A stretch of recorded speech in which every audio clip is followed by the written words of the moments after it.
Hi friends, welcome to my channel info from Bharath. ನೀವೇನಾದರೂ big boss Kannada season 11 ವೀಕ್ಷಕರಾಗಿದ್ದರೆ ತಪ್ಪದೇ ಈ ಚಾನಲ್ನ ಸಬ್ಸ್ಕ್ರೈಬ್ ಮಾಡಿ ಹಾಗೂ ನಿಮ್ಮ ನೆಚ್ಚಿನ ಸ್ಪರ್ಧಿ ಯಾರು ಅನ್ನೋದನ್ನು ಕಾಮೆಂಟಲ್ಲಿ ತಿಳಿಸಿ.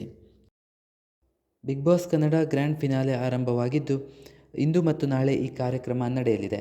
ಈಗಾಗಲೇ ವೋಟಿಂಗ್ ಲೈನ್ ಮುಕ್ತಾಯವಾಗಿದ್ದು ಈ ಬಾರಿ ಅತಿ ಹೆಚ್ಚಿನ ಸಂಖ್ಯೆಯಲ್ಲಿ ಜನ ತಮ್ಮ ನೆಚ್ಚಿನ ಸ್ಪರ್ಧಿಯನ್ನು ಗೆಲ್ಲಿಸಲು ವೋಟ್ ಮಾಡಿದ್ದಾರೆ. ಇದೀಗ ಮೊದಲ ಹಂತದ ಶೂಟಿಂಗ್ ಕೂಡ ಮುಕ್ತಾಯವಾಗಿದ್ದು 6ನೇ ಸ್ಥಾನ ಪಡೆದು ಒಬ್ಬ ವ್ಯಕ್ತಿ ಮನೆಯಿಂದ ಹೊರಬಂದಿದ್ದಾರೆ ಎನ್ನಲಾಗ್ತಿದೆ. ಹೌದು, ವೋಟ್ಗಳ ಆಧಾರದ ಮೇಲೆ 6ನೇ ಸ್ಥಾನ ಪಡೆದು ಇದೀಗ ವೈಲ್ಡ್ ಕಾರ್ಡ್ ಎಂಟ್ರಿಯಾಗಿ ಬಂದಿದ್ದ ರಜತ್ ಅವರು ಮನೆಯಿಂದ ಹೊರಬಂದಿದ್ದಾರೆ. ಬಿಗ್ ಬಾಸ್ ಇತಿಹಾಸದಲ್ಲೇ ವೈಲ್ಡ್ ಕಾರ್ಡ್ ಎಂಟ್ರಿಯಾಗಿ ಬಂದು ಫೈನಲ್ಗೆ ಏರಿದ ಮೊದಲ ವ್ಯಕ್ತಿಯಾಗಿದ್ದರು.